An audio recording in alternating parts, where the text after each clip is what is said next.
সকালে উৎস জগিং করে এসে ফ্রেশ হয়ে অফিসের জন্য তৈরি হয়ে রূপকথাকে ডাকলো। তবে আজকে অন্য দিনের মতো ধমকাধমকি করে ডাকলো না, শান্তভাবে আদুর কণ্ঠে ডাকলো। উৎস কিছুক্ষণ ডাকাডাকির পর রূপকথা উঠে বসলো। উৎস জিজ্ঞাসা করলো, সকাল হয়েছে, তোমাদের বাসায় যাবে না? রূপকথা বললো, কেন? উৎস বলল, তুমি না কাল রাতে বললে তোমাকে তোমাদের বাসায় দিয়ে আসতে। রূপকথা বেমালুম ভুলে গেছিল কাল রাতের কথা। উৎস আবার বলল, কি হলো, উঠে রেডি হয়ে নাও। রূপকথা বলল, কোথাও যাব না আমি। উৎস জিজ্ঞেস করলো, কেন যাবে না? রূপকথা বলল, আপনি আমাকে তাড়ানোর জন্য এমন উঠে পড়ে লেগেছেন কেন? উৎস বলল, কি আশ্চর্য, আমি কি করলাম? রূপকথা বলল, এই যে আমাকে তাড়ানোর জন্য এমন উঠে পড়ে লেগেছেন। উৎস বলল, তোমার আসলে মাথায় গ্যাস্ট্রিক আছে। রূপকথা এবার চটে গেল, বলল, আর একবার এই কথা বললে আমার মাথায় সব গ্যাস্ট্রিক আপনার মাথায় চালান করে দেব। সকাল সকাল কি শুরু করলেন? শান্তিতে একটু দিনের সূচনাটাও করতে দিবেন না। উৎস বলল, ঠিক আছে, বাবার বাসায় না যাও ঠিক, কিন্তু কলেজে তো যাবে নাকি? রূপকথা বলল, হ্যাঁ। উৎস বলল, ঠিক আছে, ফ্রেশ হয়ে রেডি হয়ে নাও, তোমাকে কলেজ দিয়ে আমাকে আবার অফিসে যেতে হবে। এই বলে উৎস ডাইনিং রুমের উদ্দেশ্যে হাঁটা ধরছিল। এমন সময় রূপকথা বলল, শুনুন। উৎস হাত ছাড়তে যাবে বলল, হ্যাঁ শুনছি। রূপকথা বলল, আমার জন্য গাড়ি পাঠাতে হবে না, আমি রিক্সা নিয়ে যেতে পারবো। উৎসর পা জোড়া থেমে গেল, পেছনের দিকে তাকিয়ে গম্ভীর মুখে জিজ্ঞাসা করলো, আবার বলো, কি বললে তুমি? রূপকথা একটু ভয় পেয়ে গেল, আমতা আমতা করে বলল, মানে বলেছিলাম রোজ কলেজে ছুটির পর আমার জন্য গাড়ি পাঠাতে হবে না, আমি রিক্সা নিয়ে উঠে চলে আসতে পারো। উৎস বলল, গাড়িতে আসতে সমস্যা কি? রূপকথা মাথা নাড়িয়ে বলল, না না, কোনো সমস্যা নেই, এমনিতে ভালো লাগে না। উৎস মুখ আগের থেকেও গম্ভীর করে বলল, জাস্ট 10 মিনিট সময় দিলাম, এর মধ্যে তৈরি হয়ে এসো। না আসতে পারলে আমি উপরে উঠে আসবো। উৎস ঠান্ডা মাথায় দেওয়া ধমকি শুনে রূপকথা এক লাফে বিছানা থেকে নেমে ওয়াশরুমে দৌড় দিল। রূপকথাকে এভাবে ওয়াশরুমে যেতে দেখে উৎসর হাসি পেল। এরপর সে হাসতে হাসতে নিচে চলে গেল। উৎস নিচে এগিয়ে দেখে ফারুক সাহেব বসে পত্রিকা পড়ছেন। উৎসকে দেখে বললে, এসো, তোমাদের জন্য অপেক্ষা করছিলাম। উৎস জিজ্ঞাসা কণ্ঠে বলল, আম্মা ওঠেনি? ফারুক সাহেব হালকা বললেন, তোমার আম্মা কাল রাতে উদয়ের সঙ্গে তার রুমে ছিল, রাতে দেরিতে ঘুমানোর ফলে এখনও উঠতে পারেনি হয়তো। উৎস আর কিছু না বলে বাবার সঙ্গে বসে নাস্তা করলো আর মাঝে মাঝে ঘড়ি দেখতে লাগলো। উৎস আসার ঠিক 9 মিনিটের মাথায় রূপকথা রেডি হয়ে হাতে ব্যাগ নিয়ে নেমে এলো। রূপকথা ফারুক সাহেবকে হাসি মুখে বলল, গুড মর্নিং। তার পরিবর্তে ফারুক সাহেব হাসি গুড মর্নিং উপহার দিল। গুড মর্নিং মা। ফারুক সাহেবের মুখে মা ডাক শুনে রূপকথা ইমোশনাল হয়ে গেল। আসলে তার বাবার শরীফ হোসেন তাকে মা, আম্মা জান, মামুনি এসব বলে সম্বোধন করত। উৎসদ বলল, কি হলো, দাঁড়িয়েছে কেন? তাড়াতাড়ি ব্রেকফাস্ট করে শেষ করো। রূপকথা উৎসের পাশে চেয়ারে বসলো। আশেপাশে কোথাও আয়েশা বেগমকে না দেখে কিছুটা অবাক হলো রূপকথা। পরক্ষণে আবার উৎসের কথা মনে পড়ে, সব চিন্তা সাইডে রেখে খাওয়া শুরু করলো। উৎস খাওয়া শেষ হতে রূপকথা তাড়া দিয়ে বলল, তোমার খাওয়া শেষ হলে বাইরে আসো, আমি গাড়ি বের করছি। উৎসর কথায় রূপকথা এক গ্লাস পানি খেয়ে বলল, খাওয়া শেষ আমার, চলুন। এরপর দুজনে ফারুক সাহেবের থেকে বিদায় নিয়ে বেরিয়ে পড়ল। উৎসর গাড়ি এসে থামলো রূপকথার কলেজের গেটের সামনে। রূপকথা পিছনের সিট থেকে ব্যাগ নেওয়ার সময় উৎস বলল, বিকেলে 5টা থেকে ঘুম থেকে উঠে ফ্রেশ হয়ে নিও, এরপর সার্ভেন্ট এসে ডাকলে বই খাতা নিয়ে লাইব্রেরি রুমে চলে যাবো। রূপকথা বলল, ঠিক আছে জাওয়াত সাহেব, আপনি যা বলবেন। উৎস বলল, টাকা আছে নাকি দিব? রূপকথা গাড়ি থেকে নামতে নামতে বলল, না না, আছে, লাগবে না। এরপর রূপকথা গেট দিয়ে ঢুকে গেল। রূপকথা চোখের আড়াল হতে উৎস অফিসের উদ্দেশ্যে চলে গেল। ওহাই রূপকথাকে দেখে বলল, এত লেট করে আসলে কেন? কত কষ্ট করে জায়গা রেখেছি তোমার জন্য। রূপকথা টেবিলে ব্যাগটা রেখে ওয়াহির গাল টেনে বলে, এত কষ্টর জন্য মোটেও থ্যাংক ইউ না, কারণ বান্ধবী হিসেবে এটা তোমার দায়িত্ব। ওহাই হেসে বলে, আচ্ছা এদিকে এসো, একজনের সাথে তোমাকে পরিচয় করে যে। রূপকথা জিজ্ঞাসা করলো, কার সঙ্গে? ওহাই বলল, কালকে না আমার একটা বান্ধবীর কথা বলেছিলাম। রূপকথা জিজ্ঞেস করলো, ও এসেছে আজকে? ওয়াহি বলে, হ্যাঁ, এখন পেছনে চলো, ও ওখানে বসে হোমওয়ার্ক করছে।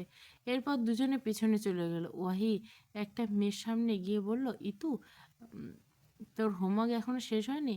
এক্ষুনি তো ক্লাসে ম্যাম চলে আসবে। ইতু তাড়াতাড়ি করে শেষের লেখাটুকু শেষ করে খাতা বন্ধ করে উঠে দাঁড়িয়ে পড়ল, এই যে শেষ। এরপর রূপকথার দিকে ডান হাত বাড়িয়ে নিয়ে বলল, আমি ইতু, তুমি নিশ্চয় রূপকথা। রূপকথা একটু অবাক হয়ে নিজের ডান হাতটা বাড়িয়ে বলল, তুমি জানলে? ঋতু বলে, কাল থেকে ওয়াহি তোমার সম্পর্কে যা গল্প করতো, না চিনে উপায় আছে? ওয়াহি তাড়া দিয়ে বলে, এই চল, সিটে চল, ম্যাম আছে। এরপর তিনজনে নিজেদের সিটে গিয়ে বসে পড়লো। ওয়াহি মাঝখানে বসছে আর বাকি দুজন দুপাশে। ইতু রূপকথাগুলো, এই রূপকথা তুমি আমাদের তুই করে বলতে পারো, আর তুমিও অনুমতি দিলে আমরাও তোমাকে তুই করে বলতে পারি। আসলে তো আমাদের তুমিতে ঠিক পোষায় না, আমরা তুই তু করিতে অভ্যস্ত। রূপকথা হেসে বলল, আরে ঠিক আছে, এখানে আবার অনুমতি নেওয়ার কি আছে। দুইটা ক্লাস শেষ হলে ইতি বলল, এই চল ক্যান্টিন থেকে কিছু খেয়ে আসি, আমার খিদে লেগেছে। রূপকথা বলল, ক্লাসের মাঝে এভাবে বের হলে কিছু বলবে না। ওহে বলল, না ক্যান্টিনে গেলে কিছু বলবে না, তবে এখানে সেখানে দাঁড়িয়ে গল্প করলে বকা দিবে। রূপকথা জিজ্ঞেস করলো, ক্যান্টিনের পরিবেশ কেমন। ইতি বলল, ঠিক আছে, সবসময় পরিষ্কার পরিচ্ছন্ন থাকে। রূপকথা জিজ্ঞাসা করলো, আর খাবারের মান। ওহে বলল, অনেক বেশি মজা, তুই একদিন গেলে আমাদের ক্যান্টিনে বিগ ফ্যান হয়ে যাবি। রূপকথা বলল, ঠিক আছে, তবে 20 মিনিটের মধ্যে চলে আসতে হবে কিন্তু। ওয়াহি বলল, খাওয়া শেষ হলে এর আগে চলে আসবে। এরপর তিনজনে ক্যান্টিনের উদ্দেশ্যে বের হলো। ইতু বলল, আমরা দুই বান্ধবী কাতারে আরেকজন যোগ হলো তাহলে। ওয়াহি হেসে বলল, ঠিক, আমরা 2 থেকে 3 জন হলাম। ক্যান্টিনে গিয়ে রূপকথা বলল, কি খাবে তোমরা, অর্ডার দাও, আমি তো আছি, কি আছে না আছে জানি না। ওয়াহি তিনজনের জন্য চাউমিন, ফ্রেঞ্চ ফ্রাই, স্যান্ডউইচ আর কফি অর্ডার দিল। এরপর তিনজনে গিয়ে বসলো।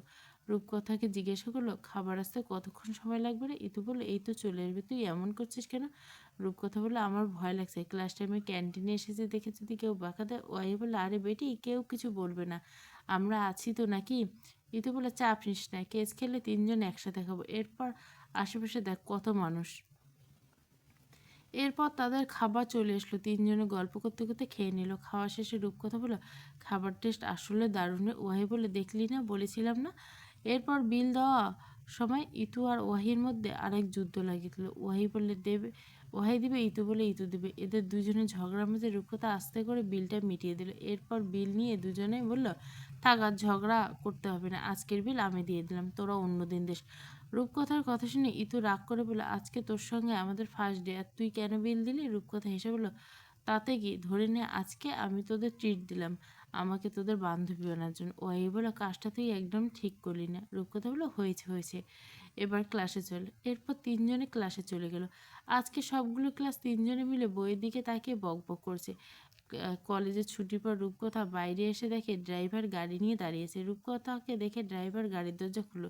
ড্রাইভারকে দেখে রূপকথা ইতু আর ওয়াহিকে বলল, আসি তাহলে, সাবধানে যেও তোমরা, বাসায় গিয়ে কথা হবে। রূপকথাকে দেখে ইতু ওয়াহিকে জিজ্ঞাসা করলো, রূপকথা কি প্রতিদিন গাড়িতে আসা যাওয়া করে। ওয়াহি বললে, হ্যাঁ, কত বড় লোক না। ইতু বলল, অথচ দেখ ওর মধ্যে কোনো অহংকার ভাব নেই, আমাদের মতো স্বাভাবিক। ওয়াহি বললে, যারা জন্মগত বড়লোক তারা কখনোই টাকার গরম দেখায় না, অহংকার কিংবা ফুটানি করে না। ইতু বললাম, সেটাই। এরপর দুজনে রিকশায় উঠে গেল বাসার উদ্দেশ্যে যাওয়ার জন্য। ড্রাইভার রূপকথাকে বলল, ম্যাম একটা কথা ছিল। রূপকথা ফোনে কিছু একটা দেখছিল, এর মধ্যে ড্রাইভারের কথা শুনে মোবাইলের স্ক্রিন থেকে চোখ সরিয়ে জিজ্ঞাসা করল, জি বলুন। ড্রাইভার বলল, স্যার বলেছেন বাসায় গিয়ে ওনাকে একটা কল দিতে। রূপকথা জিজ্ঞাসা করলে, কেন। ড্রাইভার বলছে, সেটা তো জানি না ম্যাম, তবে বাসায় গিয়ে অবশ্যই মনে করে কল দিবেন প্লিজ, না হলে আমার সমস্যা হবে। রূপকথা কিছু বলল না, তবে ভাবলো কিছু একটা। রূপকথা দরজা বাসায় আসতে একজন সার্ভেন্ট দরজা খুলে দিল। রূপকথা ভেবেছিল আয়েশা বেগম হয়তো লিভিং রুমে আছে, কিন্তু তাকে দেখে সার্ভেন্ট জিজ্ঞাসা করলো, আপনাদের আয়েশা ম্যাম কোথায়। সার্ভেন্ট জানালো, ম্যাম তো বেডরুমে আছে, ডেকে দিব। রূপকথা বলল, না না, লাগবে না। আরেকজন সার্ভেন্ট এসে রূপকথাকে লেবুর শরবত দিয়ে গেল। রূপকথা শরবতটা খেয়ে রুমে চলে গেল। রূপকথা রুমে এসে কিছুক্ষণ এসির বাতাসে বসে ঠান্ডা করে নিল। যদিও বা গাড়িতে এসি চলছিল। এরপর কিছুক্ষণ জিরিয়ে চেঞ্জ করে শাওয়ার নিল। রূপকথা শাওয়ার নিয়ে ভিজে জামাকাপড় ওয়াশরুমে রেখে বেরিয়ে আসলো। এরপর ড্রয়িং রুমে টেবিলে বসে মুখে ময়েশ্চারাইজার মাখল। এমন সময় রুমে আয়েশা বেগম ঢুকলো। বলল, সরি, অনুমতি ছাড়া ঢুকে বললাম। রূপকথা ড্রেসিং টেবিলের সামনে থেকে উঠে এসে বলল, আপনার নিজের বাড়িতে আপনার অনুমতি লাগবে কেন। আয়েশা বেগম রূপকথা হাত ধরে বলল, কাল রাতে যা হয়েছে তার জন্য আমি সত্যিই লজ্জিত, পারলে ক্ষমা করে দিও এই ব্যর্থ মাটাটাকে। রূপকথা বললে, নিজেকে এভাবে দোষী ভাববেন না প্লিজ, কাল রাতে যা হয়েছে তাতে আপনার কোনো দোষ নেই। আয়েশা বেগম বললেন, আপনার আমার দোষ, আমি একটা কুলাঙ্গার পেটে ধরেছে। রূপকথা কি বলবে বুঝতে পারছে না। আয়েশা বেগম বলল, তুমি প্লিজ এসব মনে রেখো না। রূপকথা বলল, আপনি এসব মনে করে নিজেকে দোষী ভাববেন না। আমার সঙ্গে ভালো হোক খারাপ হোক তা আমার নিয়তির লিখন। যা চাইলেও কেউ খণ্ডাতে পারে না। আয়েশা বেগম রূপকথাকে জড়িয়ে ধরে কপালে চুমু খেয়ে বললেন, লক্ষ্মী মেয়ে আমার। রূপকথা বলল, খিদে লেগেছে আমার। আয়েশা বেগম বলল, খেয়ে নিবে চলো। আমি তোমাকে ডাকতেই এসেছিলাম, তোমার বাবা অপেক্ষা করছিল। আয়েশা বেগমের মুখে বাবার কথা শুনে কিছুক্ষণ চমকে গেল রূপকথা। পরক্ষণে বুঝলো আয়েশা বেগম ফারুক সাহেবের কথা বুঝিয়েছেন। এরপর তিনজনে মিলে গল্প করতে করতে লাঞ্চ শেষ করলো। খাওয়া দাওয়া শেষ করে রূপকথা রুমে আসতে তার মনে পড়লো ড্রাইভার তাকে বাসায় এসে উৎসকে ফোন দিতে বলেছে। সাথে সাথে রূপকথা উৎসকে কল দিল। কল রিসিভ হতে রূপকথা সুন্দর করে সালাম দিল। উৎস সালামের উত্তর দিয়ে বললে, লাঞ্চ করছো? রূপকথা বলে, জি করছি। উৎস বলে, বিকাল 5টা থেকে টিচার আসবে, মনে আছে তো? রূপকথা বললে, হ্যাঁ। এটা মনে করিয়ে দেওয়ার জন্য কল দিয়েছিলেন? উৎস বলে, হুম। রূপকথা বলল, ওকে রাখছি তাহলে। উৎস বলে, ঠিক আছে, রেস্ট নাও। রূপকথার আগে গজগজ করতে করতে কলটা কেটে গেল। বিয়ের আগে ভাবতো বিয়ের পর লেখাপড়া করা লাগবে, কিন্তু ওমা এমন দেখছে তার ধারণা পুরো উল্টো। জামাই আরও পড়াশোনার জন্য বাবা মার থেকে বেশি প্রেশার দেয়। রূপকথা এসব ভাবতে ভাবতে বিছানায় গা হেলে দিল। হোয়াটসঅ্যাপে ঢুকে দেখে ইতু আর ওয়াহি নিয়ে একটা গ্রুপ খুলছে। ওরা দুজনে অলরেডি আড্ডা মারা শুরু করে দিছে। এরপর তাদের মাঝে রূপকথা জয়েন করলো। আড্ডার মাঝে রূপকথা চোখ বুজে আসলো। মোবাইল রেখে কয়েক মিনিটের ব্যবধানে মেয়েটা ঘুমিয়ে গেল। বিকাল 4:30টায় উৎস রূপকথাকে কল দিল। অনেকক্ষণ রিং হওয়ার পর রূপকথা ঘুম ঘুম চোখে কলটা রিসিভ করলো। জিজ্ঞেস করলো, হ্যালো। ওপাশ থেকে উৎস বলল, আমি। রূপকথা বলল, কোন আমি? উৎস বিরক্ত হয়ে বলল, ঘুম শেষ হলো, উঠে ফ্রেশ হয়ে নাও, অলরেডি 4:30 বেজে গেছে। রূপকথা ঘুম এখনো কাটেনি। ঘুমের ঘর বলল, আমার কাঁচা ঘুমটা ভাঙিয়ে আবার আমাকেই আদেশ করছে। উৎস এবার ফোনের মধ্যে জোরে একটা ধমক দিল। উৎসের ধমক শুনে রূপকথা ঘুম টুম সব উড়ে গেল। মেয়েটা এক লাফে উঠে বসলো। ভয়ে ভয়ে বলল, সবসময় এভাবে ধমকাধমকি করতে হয়? সুন্দর করে কথা বলা যায় না? উৎস বলল, অলরেডি 4:30 বেজে গেছে, দয়া করে উঠে ফ্রেশ হয়ে কিছু খেয়ে হলে চলে যাও। একটু পরে তোমার টিচার আসবে। রূপকথা কিছু না বলে কলটা কেটে দিল। এরপর নিজে নিজে বলতে লাগলো, লোকটা সবসময় আমার সঙ্গে এভাবে কথা বলে। ভুলেও কখনো লোকটার মুখ দিয়ে সুন্দর কথা বেরোয় না শুনে। সবসময় কুত্তার মতো খেই খেই করে। আজকে থেকে লোকটার সঙ্গে আমি কথাই বলবো না। রূপকথা উঠে ফ্রেশ হয়ে নিল। এরপর গায়ের ওড়নাটা সুন্দর করে পুরো শরীরে ঢেকে পেঁচিয়ে নিল। বারবার আয়নায় দেখছিল কিছু দেখা যাচ্ছে কিনা। এর মধ্যে একজন সার্ভেন্ট এসে জানালো তার টিচার চলে এসেছে। রূপকথা আর কথা না বলে বই খাতা নিয়ে নিচের লাইব্রেরিতে চলে গেল। রূপকথা ফার্স্টে লাইব্রেরি রুমের দরজায় নক করে রুমে ঢোকার অনুমতি নিল। এরপর সুন্দর করে সালাম দিয়ে রুমে ঢুকলো। দেখলো উদয়ের বয়সী একটা ছেলে তাকে পড়াতে এসেছে। দেখে মনে হলো সদ্য পড়ালেখা শেষ করেছে হয়তো। রূপকথাকে দেখে ছেলেটা বসতে বলল। রূপকথা বই খাতাগুলো টেবিলে রেখে একটা চেয়ার টেনে বসলো। ছেলেটা বলল, আমার নাম আদিব আহমেদ, আমি আপনাকে পড়াবো। শনি রবি সোম, সপ্তাহে এই 3 দিন আপনার প্রাইভেট থাকবে। রূপকথা বলল, আচ্ছা। আদিব জিজ্ঞেস করলো, কী নাম আপনার? রূপকথা বলল, রূপকথা হাসান। আদিব বলল, ভেরি নাইস নেম। উৎস সাথে কী হন আপনি? ছেলেটার প্রশ্ন শুনে রূপকথা একটু অপ্রস্তুত হয়ে বলল। আদিবকে জিজ্ঞাসা করলো, ওনাকে জিজ্ঞাসা করেনি আপনি তার কাকে পড়াবেন? আদিব বলে, জিজ্ঞাসা করেছিলাম, তবে স্যার কিছু বলেনি। রূপকথা বলল, তার কাজই নয়। রূপকথা এক বুক কষ্ট নিয়ে মিথ্যে কথাটা বলল। তার তো কষ্ট লাগারই কথা। তারপরে কেন আদিবের কথা শুনে তার এত কষ্ট লাগছে? চিন্তা করতে লাগলো, উৎস কি সবার সামনে তাকে পরিচয় দিতে লজ্জা পাচ্ছে? পরক্ষণে ভাবলো, তাহলে প্রিন্সিপালের রুমে কেন তাকে ওয়াইফ হিসাবে পরিচয় দিল? এসব ভাবতে ভাবতে রূপকথার চোখ লাল বর্ণ ধারণ করলো। রূপকথাকে দেখে আদিব জিজ্ঞাসা করলো, আপনি ঠিক আছেন? আদিবের কথা শুনে হুঁশ ফিরল। রূপকথা বলল, জি স্যার, ঠিক আছে। আদিব বলল, ঠিক আছে, তাহলে পড়াশোনার দিকে মনোযোগ দেওয়া যাক। আদিব রূপকথার আইসিটি বইটা নিয়ে তার মতো করে আলোচনা করা শুরু করলো। 6টা বাজতে আদিব চলে গেল। আদিব যাওয়ার পরেও কিছুক্ষণ রূপকথা একা একা লাইব্রেরি রুমে বসে রইল। তার অবস্থা দেখে সে নিজে অবাক হচ্ছে। ভাবতে অবাক হচ্ছে যে এত ছোট একটা কারণে তার মন খারাপ লাগছে, অথচ সে নিজেও তার বান্ধবীদের কাছে বিয়ের কথাটা পুরোপুরি চেকে পেয়ে গেছে। এসব নিয়ে ভাবতে পারছে না, বিরক্ত লাগছে তার। অন্যদিকে খিদেও লেগেছে। এই বই খাতাগুলো রাখতে উম, সেগুলো নিয়ে নিজের রুমে চলে গেল। রূপকথা বই খাতা রেখে এসে ফারুক সাহেব আর আয়েশা বেগমের সাথে গল্প করছে। রূপকথাকে দেখে আয়েশা বেগম বলল, স্যার তো সেই কখন চলে গেছে, তুমি এতক্ষণ কি করছিলে? রূপকথা বলল, কিছু না, এমনি। আয়েশা বেগম বলল, আচ্ছা, নাস্তা করতে চলে এসো, আমরা তোমার অপেক্ষায় ছিলাম। এরপর তিনজনে নাস্তা করে নিল। ফারুক সাহেবকে জিজ্ঞাসা করলো, উৎসর সঙ্গে কথা হয়েছে? রূপকথা বললো, হ্যাঁ, বিকেলে হয়েছে। আয়েশা বেগম জিজ্ঞাসা করলো, ওর কি আসতে লেট হবে? রূপকথা বললো, কি জানি, এটা নিয়ে তো কিছু বলেনি। আয়েশা বেগম বললো, রুমে গিয়ে ওকে কল করে জেনে নিও আসতে লেট হবে কিনা। রূপকথা মাথা নাড়িয়ে আচ্ছা বুঝলো। এরপর মোবাইলটা সাইলেন্ট করে পড়তে বসলো। উৎস রাত 10টায় এসে দেখে রূপকথা পড়ার টেবিলে মাথা রেখে ঘুমিয়ে পড়ছে। উৎসের পরনে কালো ব্লেজার খুলতে খুলতে রূপকথা পাশে গিয়ে দাঁড়ালো। এরপর ডাকলো, রূপকথা। কয়েকবার ডাকার পর রূপকথা উঠে সোজা হয়ে বসলো। জিজ্ঞাসা করলো, কখন এসেছো? উৎস বলল, এইমাত্র তো এলাম। রূপকথা বলল, আচ্ছা, ফ্রেশ হয়ে নিন। উৎস জিজ্ঞাসা করলো, স্যার বোঝানো কেমন? রূপকথা বলল, ভালোই। উৎস আর কিছু না বলে জামাকাপড় নিয়ে ওয়াশরুমে চলে গেল ফ্রেশ হতে। উৎস যাওয়ার পর রূপকথা বই খাতাগুলো গুছিয়ে নিয়ে নিচে চলে গেল। রূপকথা নিচে যাওয়ার কিছুক্ষণ পর উৎস রুমে এসে রূপকথাকে নেই। রূপকথা এত ভালো মানুষের সহ্য হচ্ছে না উৎসর। হঠাৎ মেয়েটার কি হলো? সে এত পরিবর্তন হয়ে গেল। যা জিজ্ঞাসা করছে তার সোজাসাপটা উত্তর দিচ্ছে, কোনো তেড়া কথা না। পরক্ষণে আবার বললো, সে একটু হয়তো বেশি ভাবছে। সবাই ডিনার করতে করেছিল। এর ফাঁকে ফারুক সাহেব উৎসকে জিজ্ঞাসা করলো, আজকে এত লেট হলো, অফিসে কেউ এসেছিল? উৎস বলল, গুলশান গিয়েছিলাম। ফারুক সাহেব জিজ্ঞাসা করলো, ও আচ্ছা, রেস্টুরেন্টের কাজ কতটুকু শেষ হলো? উৎস খেতে খেতে বললো, কাজ তো প্রায় শেষ দেখলাম। তারপরে আপনি গিয়ে একদিন দেখে আসুন। এরপর করে গ্র্যান্ড ওপেনিংয়ের ডেট দিয়ে আসবো। রূপকথা খাওয়া শেষ হতে রুমে চলে আসলো। রূপকথা যাওয়ার পর আশা বেগম উৎসকে জিজ্ঞাসা করলো, রূপকথার কিছু হয়েছে? মেয়েটা কেমন চুপচাপ হয়েছে। উৎস বলল, জানি না।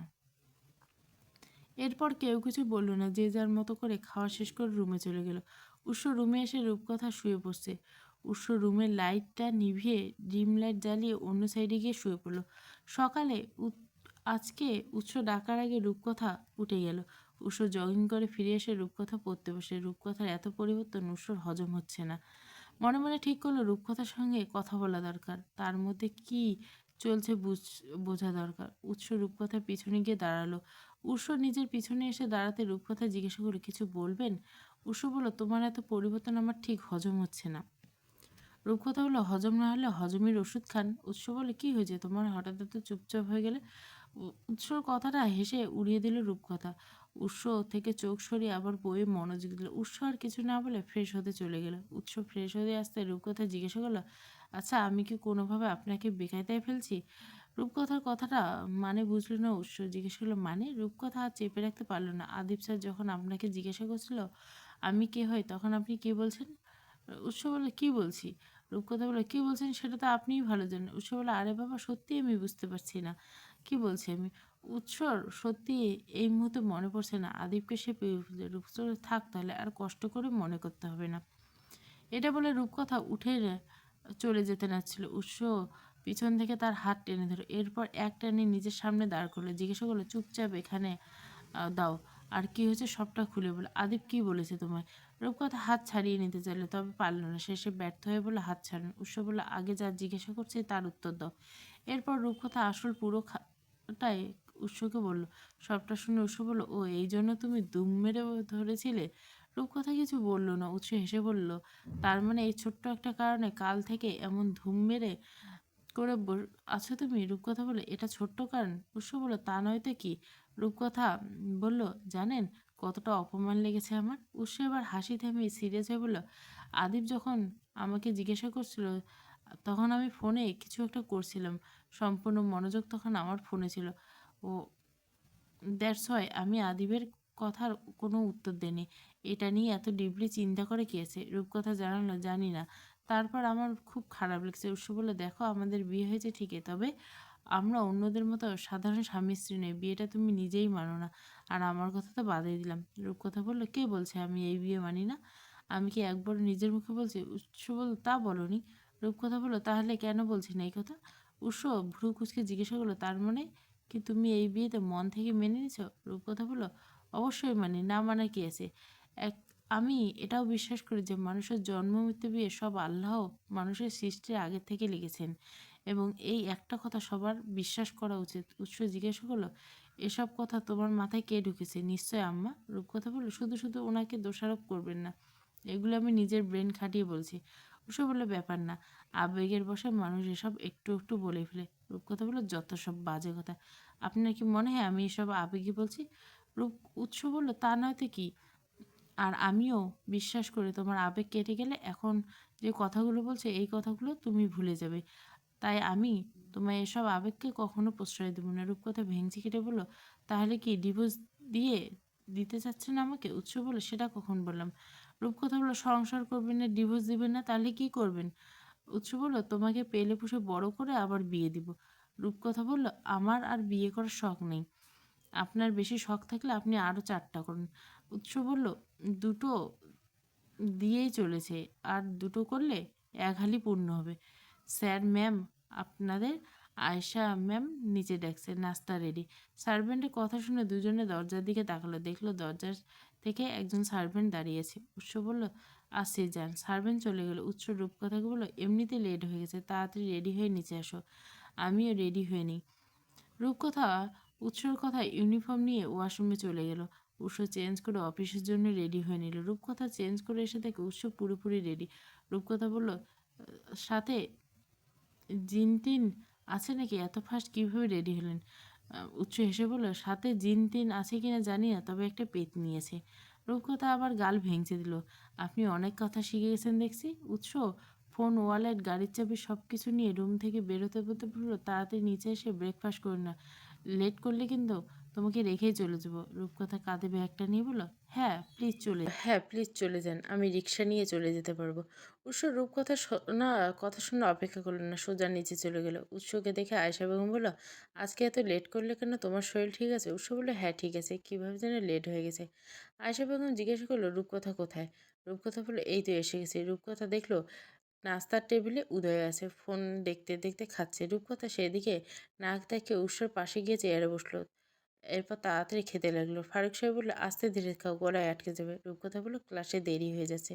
ফারুক সাহেব বললেন, একদিন দেরি হলে কিচ্ছু হবে না। রূপকথা খাওয়া শেষ হতে রূপকথা তাড়া দিয়ে বলল, খাওয়া শেষ হয়ে বাইরে এসো, আমি গাড়ি বের করছি। একথা শুনে রূপকথা প্রতিদিনের মতো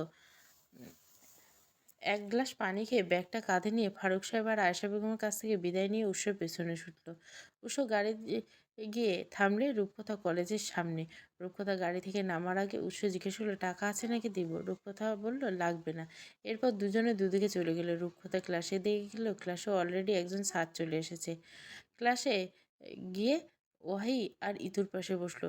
ইতু বলল, কী রে, এত দেরি করলি? জানিস তো কষ্ট করে তোর জন্য জায়গা রেখেছি। রূপকথা বলল, থ্যাংক ইউ। এরপর টানা 3টে ক্লাস করার পর ইতু বলল, খিদে লেগেছে, চল ক্যান্টিনে যাই। ঠিক মতো না খেয়ে আসে আজকে রূপকথায় খিদে লেগেছে। বলল, ঠিক আছে চলো। এরপর তিনজনে ক্যান্টিনে চলে গেলো। ক্যান্টিনে গিয়ে খাবার অর্ডার করতে ইতুর চোখ গেল একটা সুদর্শন ছেলের দিকে। দেখেই বোঝা যাচ্ছে সিনিয়র অনার্সের স্টুডেন্ট। ইতু ওয়াহি আর রূপকথা বলল, এই দেখ ছেলেটা কি কিউট। ওয়াহি বলল, তোর তো সব ছেলে কিউট, যাকে দেখিস তারই তোর ভালো লাগে। ইতু বলল, একদম ট্রু ভাই, ওকে দেখে দুর্বল হয়ে গেছি। ওয়াহি বলল, সে তো ছেলেকে দেখেই দুর্বল হয়ে যাও তুমি। ইতু বলল, আসলে ছোটবেলায় পর্যাপ্ত পরিমাণ হরলিক্স খাইনি বলে এখন সুদর্শন ছেলে দেখে দুর্বল কাজ করে, প্রেশার লো হয়ে যায়, বুক ধড়ফড় করে। কথাটা শুনে ওয়াহি আর রূপকথা দুজনে অট্টহাসিতে ফেললো। রূপকথা বলল, এতগুলো তো ভালো লক্ষণ নয় বোন, তোর ইমিডিয়েট একটা বিয়ে করা দরকার। ইতি বলল, তোর বিয়ে করবে কে? আমি তো বিয়ে শাদি করবো না, উল্টে আমার নাতনিকেও বলবো বিয়ে শাদি না করতে। এর মধ্যে খাবার চলে এসলো। তিনজনে গল্প করতে করতে খাওয়া শেষ হলো। আজকে খাবারের বিল দিয়েছে ওয়াহি। ইতু দিতে চেয়েছিল, তবে ওয়াহি তাকে বলে আগামীকাল দিতে। এরপর তিনজন সুন্দরভাবে বাকি ক্লাসগুলো করে নিল। ক্লাস শেষে যে যার বাসায় চলে গেল। কারোর জন্য থেমে থাকে না, সময় চলে যায় আপন গতিতে। এর মধ্যে কেটে গেছে 1 মাস। এই 1 মাসের ক্লাসে সবার সঙ্গে রূপকথার খুব ভালো একটা সম্পর্ক তৈরি হয়েছে। বাসায় ফারুক সাহেব আর আয়েশা বেগমের সঙ্গে এখন দারুণ ভাব তার। উৎসর সঙ্গে সম্পর্কটা আগে থেকে কিছুটা উন্নতি হয়েছে, ফ্রি মাইন্ডে কথা বলতে পারে দুজনে। উৎস সকালে তাকে কলেজে দিয়ে অফিসে চলে যায়, এরপর বাসায় আসে রাত 8টা কি 9টার দিকে। অফিসে কাজের চাপ বেড়েছে, তাই একটু লেট করে বাসায় ফিরে। উৎস আসার পর রূপকথা পড়ালেখা হোমওয়ার্ক শেষ করে সারাদিন কলেজে কী কী হয়েছে সব শোনায় উৎসকে। উৎস সেগুলো খুব মনোযোগ সহকারে শুনে। রাতে ডিনার করে উৎস বিছানায় হেলান দিয়ে ল্যাপটপে কাজ করছিল। রূপকথা ফ্রেশ হয়ে এসে বলল, ঘুমাবেন না? উৎস কাজ করতে করতে উত্তর দিলে, হ্যাঁ এই তো আর একটু পরে ঘুমাবো, তুমি ঘুমাও। সকালে ক্লাস আছে। রূপকথা আর কিছু না বলে একপাশে গিয়ে শুয়ে পড়ল। উৎস আরও কিছুক্ষণ কাজ রেখে ল্যাপটপের পাশে টি টেবিলে রেখে রুমের লাইটগুলো নিভিয়ে ড্রিম লাইট জ্বালিয়ে রূপকথার পাশে শুয়ে পড়ল। উৎসর ঘুম আসেনি তখনও। সে খেয়াল করছে রূপকথা ঘুমের মধ্যে বড় বড় শ্বাস নিচ্ছে। যা তাকে দেখে উৎস ডাকলো, রূপকথা। প্রথম ডাকে রূপকথা সাড়া দিল। উৎস জিজ্ঞাসা করলো, ঘুমাওনি তুমি? বড় বড় নিঃশ্বাস নিয়ে কেঁপে কেঁপে উঠছো, ঠিক আছো? রূপকথা বলল, ঘুম আসছে না আমার। উৎস বলল, সারাদিন পড়ে পড়ে ঘুমালে রাতে ঘুম আসবে না। রূপকথা বলল, চলুন গিয়ে বসি। উৎস জিজ্ঞাসা করলো, সকালে উঠতে পারবে? রূপকথা বলল, আচ্ছা ঠিক আছে, আপনি ঘুমান, আমি একাই যাচ্ছি। কথা বলে রূপকথা উঠে বারান্দায় দোলনায় গিয়ে বসে পড়ল। রূপকথা দোলনায় পা তুলে বসে আস্তে আস্তে দোল খেতে লাগলো। ভীষণ মন খারাপ লাগছে তার। বারবার বাসার কথা মনে পড়ছে। কালকে তার ভাই শাফিনের সঙ্গে কথা হয়েছে। বহু চেষ্টার পর ভাই তার সাথে যোগাযোগ করতে সক্ষম হয়েছে। শাফিনের থেকে শুনেছে বাসার সবাই তাকে ছাড়া দিব্যি ভালো আছে। আর তার দাদি আগের থেকে কিছুটা সুস্থ। সবটা শুনে রূপকথা মলিন হাসলো। রূপকথা এসব ভাবছিল এমন সময় বারান্দায় 2 কাপ কফি নিয়ে উৎস এলো। উৎসকে দেখে রূপকথা পা নামিয়ে তাকে বসার জায়গা দিল। উৎস রূপকথার হাতে 1 কাপ কফি দিয়ে পাশে বসলো। জিজ্ঞাসা করলো, কি কিছু হয়েছে?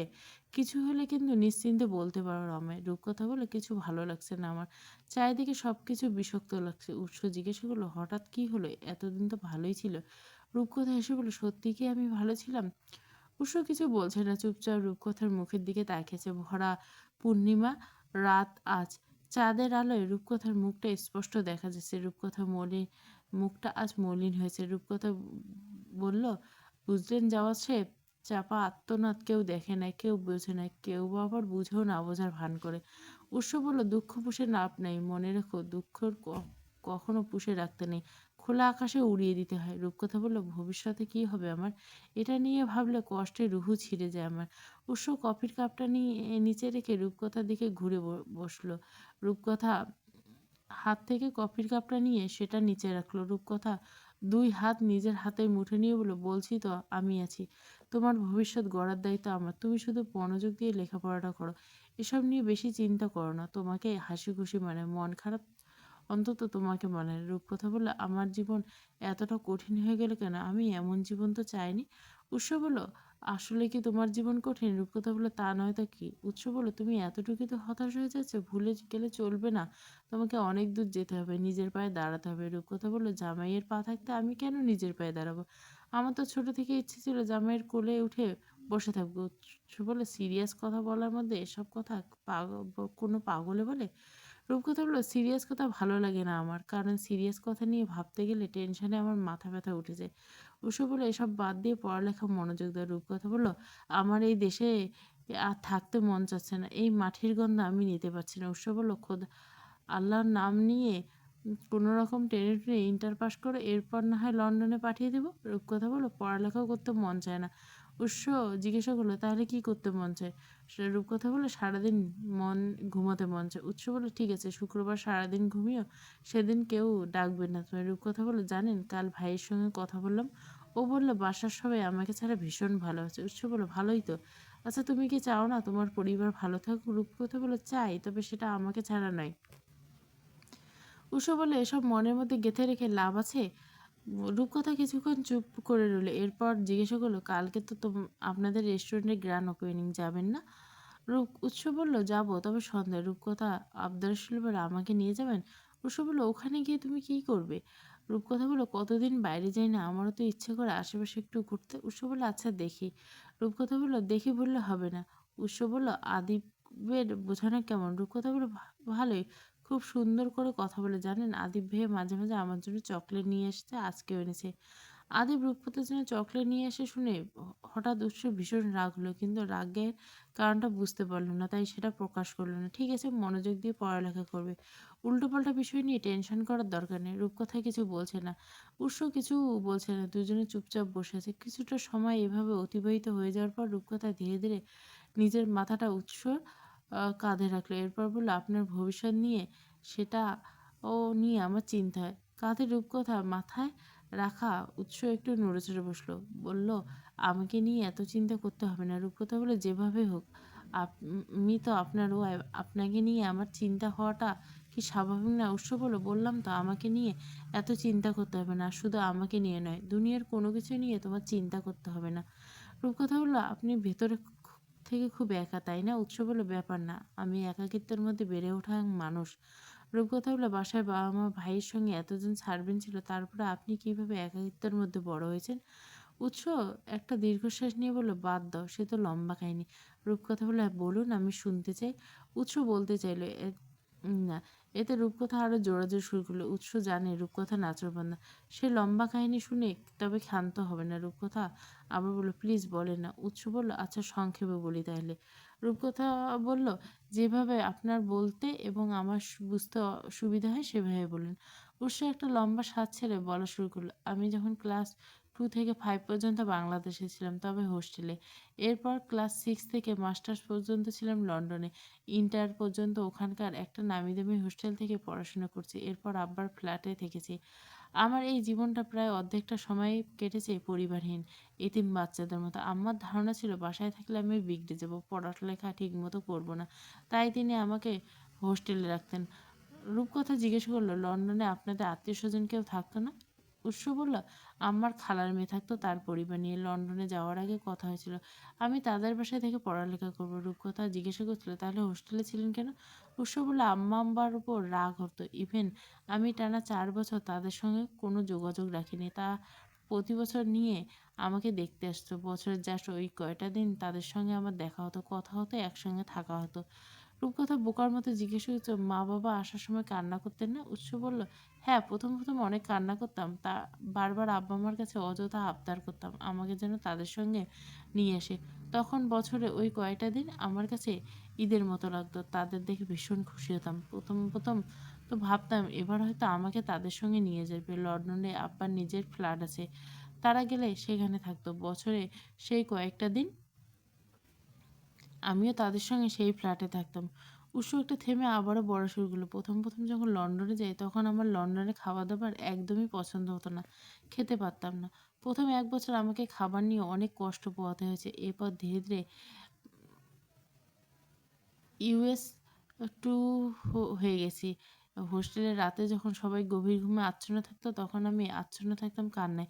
কত রাত যে আমার কান্না করতে করতে জ্বর এসেছে তার হিসাব নেই। জ্বরের ঘরে বারবার আম্মাকে ডাকতাম আর ভাবতাম, ইস আম্মা যদি এখানে পাশে থাকতো তাহলে কতই না ভালো হতো। আমার মাথার কাছে বসে জলপট্টি দিত, আমাকে আদর করে বুকে জড়িয়ে ঘুমিয়ে পাড়িয়ে দিত। কিন্তু আফসোস, এসব কিন্তু কিছুই বাস্তব হতো না। আর অবশ্য আমার বুদ্ধির বয়সের পর আম্মার সঙ্গে আমার এমন কোনো মুহূর্ত নেই, থাকলে হয়তো মনে পড়ছে না।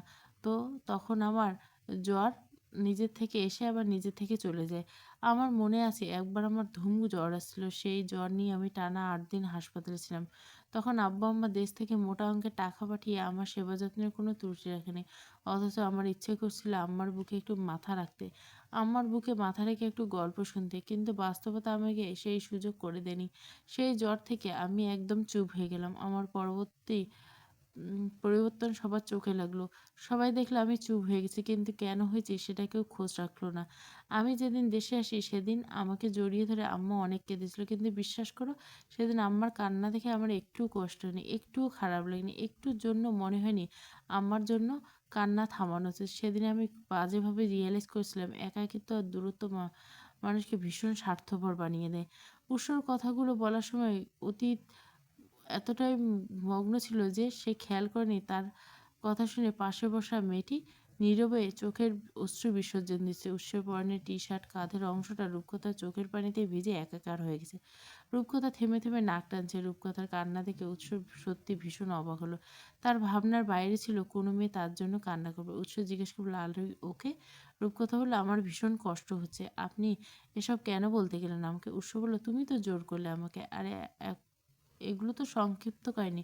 পুরোটা বললে তো মনে হবে তুমি স্ট্রোক করছো। রূপকথা কিছু বলল না, শুধু কান্না করছে। উৎস কী করবে বুঝতে পারছে না। একটু সময় নিয়ে আবারও জিজ্ঞাসা করলো, এভাবে কান্না করছো কেন? কান্না করার মতো কী বললাম আমি? রূপকথা গালে ঝুলানো ওড়নাটা দিয়ে নাক মুছে বলল, আমি বিশ্বাস করতে পারছি না আপনার মধ্যে এত কষ্ট লুকিয়েছে।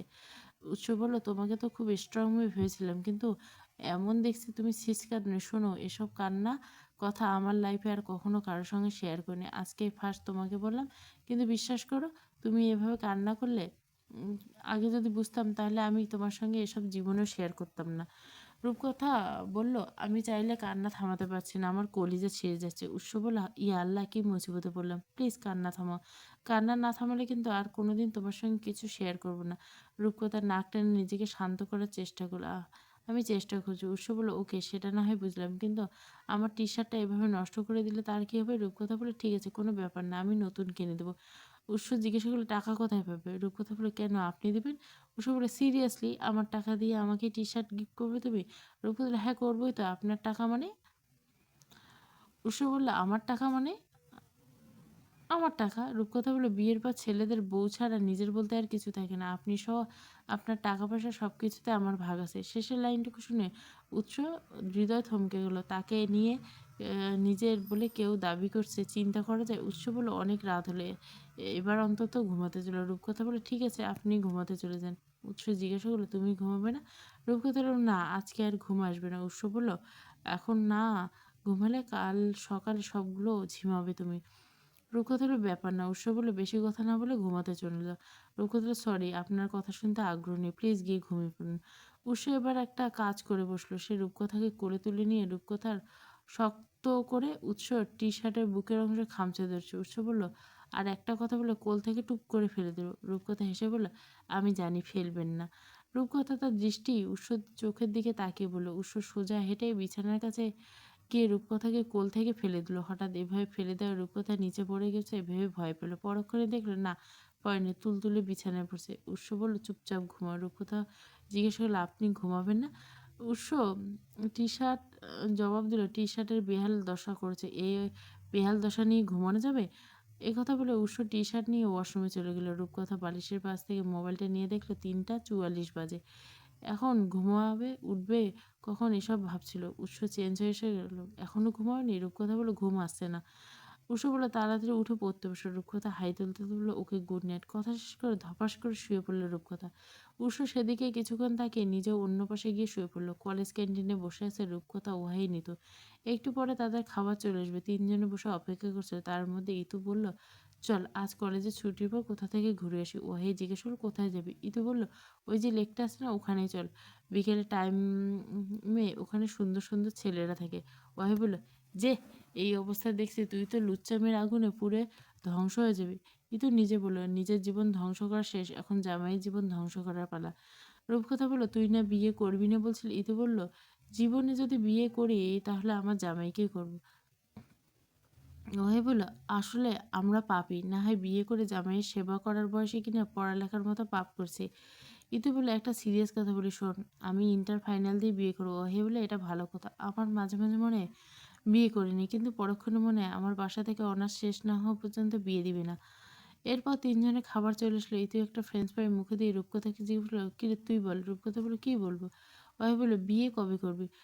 ওয়াহির প্রশ্ন শুনে রূপকথা অপ্রস্তুত হয়ে পড়লো। কী উত্তর দেবে? সে তো আগেই বিবাহিত, কিন্তু এই কথাটা এখন বললে ওরা মেনে নিবে? ইতু বলল, তুই আবার কোন ভাবনার সাগরে ডুবলো? রূপকথা বানিয়ে একটা মিথ্যে কথা বললো, কোনো প্ল্যান নেই আমার। তিনজনে নাস্তা করতে করতে কিছুক্ষণ গল্প করে ক্লাসরুমে চলে গেল। কলেজ ছুটির পর রূপকথা বাসায় এসে স্নান করে চেঞ্জ করে নিচে এসে দেখে আয়েশা বেগম লিভিং রুমে বসে আছে। রূপকথা জিজ্ঞাসা করলো, লাঞ্চ করছেন? আয়েশা বেগম বলল, না, কই লাঞ্চ করলাম। রূপকথা বলল, তাহলে কি কারোর জন্য অপেক্ষা করছো? আয়েশা বেগম বলল, দুপুরে উৎসর আসার কথা ছিল বাসায়, তার জন্য অপেক্ষা করছিলাম। তোমার সঙ্গে কথা হয়েছে? রূপকথা বলল, না, কল দেননি আপনি? আয়েশা বেগম দীর্ঘশ্বাস ছেড়ে বলল, দিয়েছিলাম, ও ধরেনি, ব্যস্ত ছিল হয়তো। রূপকথা রুমে যাচ্ছিল উৎস ফোন দিতে, এমন সময় বাইরে থেকে উৎসের গাড়ির আওয়াজ। আয়েশা বেগম বলল, ওই তো এসে গেছে। রূপকথা বলল সার্ভেন্টকে টেবিল সাজিয়ে দিতে। আয়েশা বেগম বলল, আমি বলবো তুমি এক গ্লাস শরবত নিয়ে যাও। তোমার একটাই কাজ, সেটা হলো আমার ছেলের খেয়াল রাখা আর যত্নআত্তি করা। রূপকথা কিছুক্ষণ হাবলার মতো তাকিয়ে থেকে উৎস আসতে দেখে কিচেনে চলে যায়। সার্ভেন্টরা জিজ্ঞাসা করলো, কী লাগবে? রূপকথা বলে, চিনি আর লেবু কোথায় আছে, একটু দিন। একজন সার্ভেন্ট চিনি আর লেবু কেটে দিলে। রূপকথা বেশি করে চিনি আর কড়া করে শরবত বানালো। এরপর শরবত গ্লাসটা নিয়ে রুমের দিকে হাঁটা দিল। রূপকথা তার পেছন পেছন রুমে চলে গেল। উৎস রুমে ঢুকে পিছনে তাকাতে দেখলো রূপকথাকে দেখলো। মেয়েটি হাতে গ্লাস নিয়ে তার দিকে এগিয়ে আসছে। উৎসকে দেখে রূপকথা হাত নাড়িয়ে বলে, হাই বন্ধু। উৎস জিজ্ঞাসা করলো, আমি আবার তোমার কোন বন্ধু? রূপকথা উৎসের সামনে এসে বলল, ওমা, আপনি জানেন না বিয়ের পর মেয়েদের আসল বন্ধু হলো তার জামাই? উৎস বলল, এসব অদ্ভুত কথা একমাত্র তোমার মুখ থেকে শুনি। তাই তুমি এর আগে এ কথা বলো মানেই তো আমি শুনিনি। রূপকথা শরবতের গ্লাসটা উৎসর দিকে বাড়িয়ে দিয়ে বলল, এই নিন শরবতটা খেয়ে নিন, ভালো লাগবে। উৎস শরবতের গ্লাসটা এক ঢোক শরবত মুখে নিতে তার কপাল কুঁচকে গেল। তারপর পুরোটা শরবত খেয়ে ফেলল। রূপকথা বলল, শরবতটা আমি বানিয়েছি। উৎস গ্লাসটা পাশে টেবিলে রেখে হ্যাঁ মুখে দিয়ে বুঝেছিলাম। রূপকথা বলল, কিভাবে বুঝলেন? উৎস বলল, এ বাসায় এত চিনি কেউ খায় না। নিশ্চয় জেনে শুনে সার্ভেন্টে আমার জন্য চিনি দিয়ে শরবত বানাবে না। রূপকথা মন খারাপ করলো, আমি ভেবেছিলাম চিনি বেশি দিলে মজা হবে, তাই আর কি। উৎস বলল, আমি কি একবারও বলছি মজা হয়নি? রূপকথা বলল, তার মানে মজা হয়েছে। উৎস বলল, জি ম্যাডাম। রূপকথা খুশি হলো। এরপর উৎসর দিকে এক পা এগিয়ে একদম কাছাকাছি গিয়ে দাঁড়ালো। উৎস কিছু বোঝার আগে রূপকথা তার গলাটা টাইট ধীরে ধীরে খুলল। তারপর ব্লেজারটা খুলে নিল। শেষে শার্টের বোতামে হাত দিল। তখনই উৎস একটু পিছিয়ে গিয়ে বলে, ইয়া আল্লাহ, কি করছো তুমি? মাথা ঠেকেছে? রূপকথা বলে, কেন দেখতে পাচ্ছ না আপনার সেবা করছি? উৎস বলে, থ্যাংক ইউ সো মাচ, অনেক সেবা করছেন, আর করা লাগবে না, নিচে যান, আমি আসছি। আপনি সবসময় এমন করেন। কতখানি বলে রূপকথা নিচে চলে গেল। রূপকথা যেতে উৎস হাঁপ ছেড়ে বসলো। নিজেকে বলে, কি একটা অবস্থা আল্লাহ, মেয়েটার মাথায় সমস্যা, আসলে সমস্যা না হয় এমন পাগলামি কেউ করে? এসব বলতে উৎস নিজের জামা কাপড় নিয়ে ওয়াশরুমে চলে গেল। অন্যদিকে রূপকথাকে দেখে আয়েশা বেগম জিজ্ঞেস করলো, কই? রূপকথা হলো ফ্রেশ হয়ে আসছে। এরপর আয়েশা বেগম সার্ভেন্টদের বললো, টেবিল সাজাও। রূপকথা জিজ্ঞেস করলো, বাবা বাসায় নেই? আয়েশা বেগম বললেন, না, গুলশান গেছে। আজকে না নতুন রেস্টুরেন্টে জ্ঞান ওপেনিং। রূপকথা বললো, হ্যাঁ শুনেছিলাম তো। এরপর উৎস আসতে তিনজনে লাঞ্চ করলো। আয়েশা বেগম খাওয়ার মাঝে বললো, রূপকথা মা, কয়েকদিনের জন্য বাবার বাসা থেকে ঘুরে এসো। রূপকথা সোজা সাপটা উত্তর, না যাবো না। আয়েশা বেগম বললেন, তোমার আম্মু কল দিয়েছিল, বললো তোমাকে পাঠাতে কয়েকদিনের জন্য। রূপকথা খাওয়া থাকবে বললো, প্লিজ এসব বলবেন না, আমার রাগ উঠে শুনলে। আয়েশা বেগম বলল, শোনো, মেয়ের রাগ কন্ট্রোল করতে পারবে না, দেখবে জীবনে আর কোনো দুঃখ নেই। তাই অল্পতে এভাবে ঠুসটা রেগে যেও না। এইটা খুব খারাপ অভ্যাস। রূপকথা মাথা নত করে বললো, সরি। আয়েশা বেগম উৎসকে বললো, তুমি কিছু বলো। উৎস উল্টে জিজ্ঞাসা করলো, কি বলবো আম্মা? আয়েশা বেগম বলল, রূপকথাকে ওর মা যেতে বলছে। উৎস গেলে যাবে, আমার তো কোনো সমস্যা নেই, ও যখন যাবে বলুক, আমি নিজে গিয়ে দিয়ে আসবো। আয়েশা বেগম, এটা নিয়ে তোমাদের মধ্যে কথা বলে নিও। এরপর কিছু বলল না। যে যার মতো চুপচাপ খেয়ে নিজের রুমে চলে গেল। উষা পেছন পেছন রূপকথা রুমে আসলো। উষার আয়নার সামনে দাঁড়িয়ে বলল, প্লিজ, আমি কোথাও যেতে চাই না। উৎস বলল, অ্যাজ ইউ উইশ। এ বিষয়ে আমি কিছু বলবো না। উৎস বলল, থ্যাংক ইউ সো মাচ বন্ধু। উৎস মনে মনে আওড়াল, মাথায় শীষ বিশিষ্ট মহিলা। রূপকথা উৎসের পেটে একটা খামচ দিয়ে বলে, এই মনে আছে আজকে না আমাকে বাইরে নিয়ে যাওয়ার কথা ছিল? উৎস পেটে হাত দিয়ে বলল, না, ভুলে গেছি, মনে করিয়ে দেওয়ার জন্য ধন্যবাদ, এখন রেস্টুরেন্টে রেস্ট নিতে দিন। রূপকথা বিছানায় ধপাস হয়ে শুয়ে পড়ল। ওকে। উৎস গিয়ে বিছানায় গা হেলিয়ে দিল। আজকে তাড়াতাড়ি বাসায় আসার একমাত্র কারণ রূপকথাকে নিয়ে বাইরে যায়। রূপকথা এই প্রথম তার কাছে আবদার করছে। এই 1.5 মাসে কখনো মুখ ফুটে তার কাছে কিচ্ছু চায়নি। যেটুকু দরকার সেটুকু উৎস নিজ থেকে দিয়েছে। আশ্রয়ের পর রূপকথার ঘুম ভাঙল। ঘুম ভাঙতে পাশ ফিরে উৎস দেখে ঘুমাচ্ছে। তাকে বিকেলে সচরাচর এভাবে ঘুমাতে খুব কম দেখা যায়। উৎসকে দেখে রূপকথার মায়া হলো। কাল রাতে উৎসর বলা কথাগুলো মনে পড়ল। রূপকথা একটু ঝুঁকে উৎসর চুলে হাত বুলিয়ে দিল। এতে উৎসর একটু নড়েচড়ে আবারও ঘুমল। উৎসর চুলগুলো সিল্কি হতে ধরতে ভীষণ আরাম। বারবার চুলে হাত দিয়ে থেকে বেরিয়ে আসছে। মাথায় হাত বুলিয়ে তুললে রূপকথার ইচ্ছে করলো চুলগুলো একটু টেনে দিতে। কিন্তু না, রূপকথা এমন কিছু করলো না। কাঁচা ঘুম ভাঙলে উৎসের কষ্ট হবে। মূলত এটা ভেবে রূপকথা নিজেকে দমিয়ে রাখলো। এভাবে কিছু সময় অতিবাহিত হওয়ার পর রূপকথা ওয়াশরুমে চলে গেল ফ্রেশ হতে। এরপর ফ্রেশ হয়ে এসে উৎসকে ডাকলো। 2বার ডাকতে উৎসর ঘুম ভেঙে গেল। উৎস পাশ থেকে টেবিল মোবাইল টাইম দেখলো। এরপর রূপকথাকে জিজ্ঞেস করলো, কখন উঠলে? রূপকথা বললো, উঠে ফ্রেশ হয়ে এসে আপনাকে ডাকলাম। উৎস বলল, ঠিক আছে, রেডি হও। রূপকথা বলল, শাড়ি পরি? উৎস ভুরু কুচকে জিজ্ঞেস করল, কেন? রূপকথা বলল, অনেকদিন শাড়ি পরি না, প্লিজ আমি পরি। উৎস বলল, আচ্ছা। রূপকথা খুশি হলো। উঠে আলমারি থেকে উৎসের জন্য ইস্ত্রি করা সাদা পাঞ্জাবি পায়জামা বের করে বিছানায় রাখলো। এরপর নিজের জন্য একটা নেভি ব্লু কালারের জামদানি শাড়ি বের করলো, সঙ্গে ম্যাচিং 3/4 ব্লাউজ। এই শাড়িটা পরে রূপকথাকে আয়েশা বেগমের একটা বান্ধবী গিফট করা সাদা পাঞ্জাবি পায়জামা বের করে বিছানায় রাখলো। এরপর নিজের জন্য একটা নেভি ব্লু কালারের জামদানি শাড়ি বের করলো, সঙ্গে ম্যাচিং 3 কোয়ার্টার ব্লাউজ। এই শাড়িটা রূপকথাকে আয়েশা বেগমের এক বান্ধবী গিফট করেছিল, আজকে প্রথম পরবে, এর আগে কখনো পরা হয়নি। উৎসব ফ্রেশ হয়ে বিছানায় দেখে দুজনের জামা কাপড় দেখে রূপকথার দিকে তাকালো, বলল, কি শুরু করলে? মনে হচ্ছে কারো বিয়ে খেতে যাচ্ছি। রূপকথা চুলে চিরুনি চালাতে চালাতে বেশি কথা না বলে রেডি হয়ে নিন। উৎসব বলল, বউ নিয়ে এত রং ঢং করলে বয়স আছে আমার? রূপকথা বলল, অবশ্যই আছে, কেন নেই? উৎস বলে, নেই মানে? তোমাকে নিয়ে আজকে একটা জায়গা যাব, সেখানে গেলে সবাই আমাকে দেখে হাসবে, মনে মনে বলবে এই বয়সে এসে বিমূর্তি ধরেছে। রূপকথা বলল, কেউ কিছু বলবে না, সব বললে আমি আছি তো নাকি? উৎস বলল, হাই রে নেত্রী। রূপকথা বলল, নিন এবার রেডি হয়ে নিন। উৎস কিছু না বলে পাশের রুম থেকে চেঞ্জ করে নিয়েছে। ততক্ষণে রূপকথা শাড়িটাও পরে নিয়েছে। উৎস রুমে আসতে তাকে দেখে বলল, শাড়ির কুচিগুলো ঠিক করে দিন। উৎস বলল, আমি এসব পারি না। রূপকথা বলল, পারি না তো কী হয়েছে, এখন থেকে শিখুন, পরবর্তীতে কাজে আসবে। উৎস জানে এই মেয়ের সঙ্গে কথায় পারবে না, তাই চুপচাপ রূপকথার সামনে হাঁটু গেড়ে বসে তার কুচিগুলো ধরল। উৎসর কাজ দেখে রূপকথা বলল, এই তো বেশ হয়েছে। শুধু শুধু ভাব নিয়ে বললেন পারেন না। উৎস বলল, আমি সত্যিই পারি না, কখনো করেছি নাকি এসব? রূপকথা বলল, হয়তো করছেন না, না হয়তো এত সুন্দর পারফেক্ট কীভাবে কুচিগুলো ধরছেন। উৎস কিছু বলল না, চুপচাপ কুচিগুলো ঠিক করে সোফায় গিয়ে বসলো। এরপর বসে বসে রূপকথার কাজকর্ম দেখতে লাগলো। রূপকথা শাড়িটা ঠিক মতো পরে হালকা করে মেকআপ করে নিল। এরপর গলায় একটা সাদা মুক্তোর মালা পরলো, আর কানে সাদা মুক্তোটা, যেটা আয়েশা বেগমের আর এক বান্ধবী গিফট করেছিল। আয়েশা বেগমের বান্ধবীরা যেদিন তাকে দেখতে এসেছিল, সেদিন তারা তার জন্য কিছু গিফট নিয়ে এসেছিল। সব শেষে চুলগুলো সাজিয়ে সিঁথি করে একপাশে চুলগুলো কানের পাশে গুজে দিল, অন্য পাশের চুলগুলো এমনিতে ছেড়ে লাগলো। এরপর উৎসকে জিজ্ঞেস করলো, কেমন লাগছে? উৎস একবার উপর নিচ ভালোভাবে দেখে বললো, হাই হিল পরা বড় বড় লাগছে। রূপকথা বললো, সুন্দর লাগছে কিনা সেটাই জানতে চেয়েছি। উৎস বললো, জি ম্যাডাম, সুন্দর লাগছে, একদম বাচ্চা কাচ্চা লাগছে না। রূপকথা বললো, তার মানে কি আমাকে এমনি বাচ্চা বাচ্চা লাগে? উৎস বললো, সেটা কখন বললাম? রূপকথা বললো, তাহলে কি আমাকে বুড়ি লাগে? উৎস বললো, ধুর, মানুষের মতো লাগছে, এবার বের হও, লেট হচ্ছে। রূপকথা একটা লিপস্টিক উৎসর হাতে দিয়ে বলল, এটা শুধু আপনার পকেটে রাখুন, যখন চাইবে তখন একটু দিবেন। উৎস উপরের দিকে তাকিয়ে বলল, ইয়ে আল্লাহ, এই মেয়ে দেখছে আমাকে পাগল বানিয়ে রাস্তায় না ছাড়া পর্যন্ত ক্ষান্ত হবে না। রূপকথা বলল, প্লিজ রাখুন না, এমন করছেন কেন? উৎস বলল, পাগল হলে নাকি নাকি আমাকে বানাবে? রূপকথা চোখ টিপে বলল, আমি তো আরও আগের থেকেই আপনার জন্য পাগল। রূপকথা চোখ টেপা দেখে উৎস ভীষণ খেপলো, বললো, দাও লিপস্টিক, আর কি কি আছে দিতে চাও দাও, সব পারলে তুমি সব পকেটে ঢুকে যাও। রূপকথা লিপস্টিকটা উৎসের প্যান্টের পকেটে রেখে দিল, ব্যাস এটাই। উৎস বলল, এসব চোখ টেপাটেপি কার থেকে শিখছো? রূপকথা হেসে বলল, চোখ টিপলো, আর এরপর কিছু না বলে মোবাইলে হাত দিয়ে উৎসর সঙ্গে বেরিয়ে গেল। উৎস বলল, আমি গাড়ি বের করছি, তুমি আম্মার রুমে গিয়ে বলে আসো আমরা বাইরে যাচ্ছি।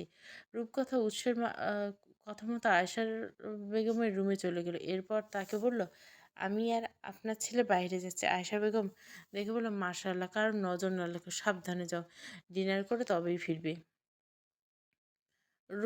রূপকথা আয়েশা বেগম থেকে বিদায় নিয়ে বাসা থেকে বেরোলো। এরপর গাড়িতে গিয়ে উৎসর পাশের সিটে বসলো। উৎস নিজে ড্রাইভ করছে।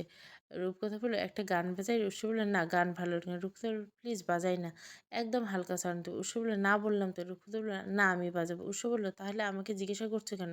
রূপকথা বলল, জাস্ট ফর্মালিটি মেনটেন করলাম।